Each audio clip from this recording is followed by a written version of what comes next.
Hello friends, welcome to Priya வீட்டு சமையல். இன்னைக்கு சுவையான மட்டன் குழம்பு எப்படி பண்ணுறதுன்னு பார்க்கலாம்.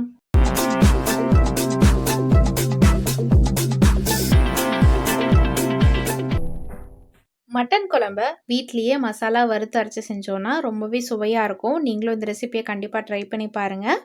இட்லி, தோசை, சப்பாத்தி கூட சாப்பிட்லாம், இல்லாட்டினா ரைஸ் கூட கூட எடுத்துக்கலாம். ரொம்ப சுவையாக இருக்கும்.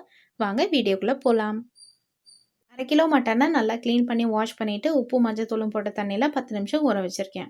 மட்டன் மசாலாவை முதல்ல அரைச்சிடலாம். அதுக்கு ஒரு கடாயில் 1 டேபிள் ஸ்பூன் அளவுக்கு எண்ணெய் சேர்த்துக்கலாம்.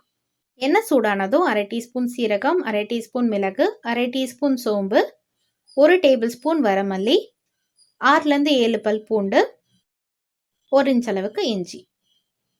இது எல்லாத்தையுமே எண்ணெயில் நல்லா வதக்கிடலாம்.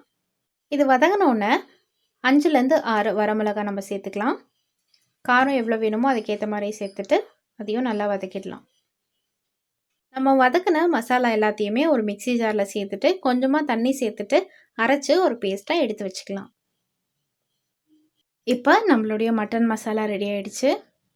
குக்கரில் 2 டேபிள் ஸ்பூன் அளவுக்கு எண்ணெய் சேர்த்துக்கலாம்.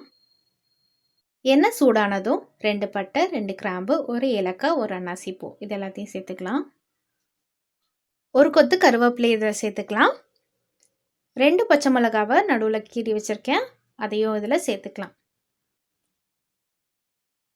பச்சை மிளகா கம்மியாக சேர்த்துக்கிட்டாலே போதும், ஏன்னா நம்ம மசாலா அரைக்கும் போது வரமிளகா அதிகமாக சேர்த்துருக்கோம். எல்லாத்தையும் நல்லா வதக்கிக்கலாம். ஒரு பெரிய வெங்காயத்தை சின்ன சின்னதாக நறுக்கி வச்சுருக்கேன், அதையும் சேர்த்துட்டு நல்லா வதக்கிடலாம்.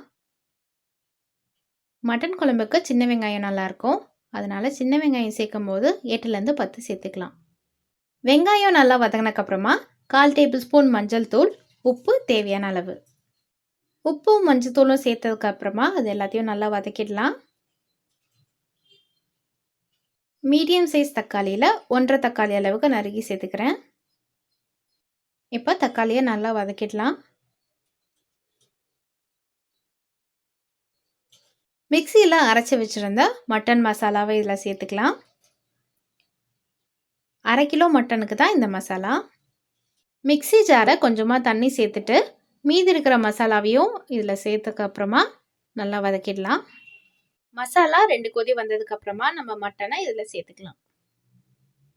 மட்டன் சேர்த்ததுக்கப்புறமா நம்ம ஒரு வாட்டி நல்லா வதக்கிடலாம். இந்த மசாலாலாம் மட்டனில் அப்சர்வ் ஆகிற மாதிரி நல்லா வதக்கிடுங்க. குக்கரை நம்ம லாக் பண்ணாமல் மேலே மூடி போட்டு வச்சுட்டு இந்த மட்டன்லாம் நல்லா வதங்குற வரைக்கும் நம்ம வெயிட் பண்ணலாம். 3லேருந்து 4 நிமிஷம் வரைக்கும். 3 நிமிஷத்துக்கு அப்புறமா நம்ம ஓப்பன் பண்ணி பார்க்கலாம். மட்டன்லேயே கொஞ்சம் தண்ணி ரிலீஸ் ஆகிருக்கு. இதை நம்ம ஒரு வாட்டி நல்லா கலந்துடலாம். இப்போ இதில் தேவையான அளவுக்கு தண்ணி சேர்த்துக்கலாம். இப்போ இதை நல்லா ஒரு வாட்டி கலந்துட்டு உப்பு பத்தலைன்னா இந்த ஸ்டேஜில் நீங்கள் சேர்த்துக்கலாம். இப்போ நம்ம குக்கரை க்ளோஸ் பண்ணிவிட்டு 5 விசில் வர வரைக்கும் வேக விடலாம். குக்கர் ஓப்பன் பண்ணக்கப்புறமா தேங்காவை சேர்க்கணுன்னா இந்த ஸ்டேஜில் தேங்காவை அரைச்சி சேர்த்துட்டு சிம்மில் வச்சு 2 கொதி விடுங்க போதும். மட்டன் குழம்பு ரெடி ஆகிடுச்சு. சுலபமாக செய்யக்கூடிய சுவையான மட்டன் குழம்பு ரெடி ஆகிடுச்சு. இந்த வீடியோ உங்களுக்கு பிடிச்சிருந்தா மறக்காமல் பிரியா வீட்டு சமையலை சப்ஸ்கிரைப் பண்ணி பக்கத்தில் உள்ள பெல் ஐக்கானையும் ப்ரெஸ் பண்ணுங்கள். அப்போ தான் நான் போடுற எல்லா வீடியோஸும் நீங்கள் மிஸ் பண்ணாமல் பார்க்க முடியும். தேங்க்யூ ஃபார் வாட்சிங்.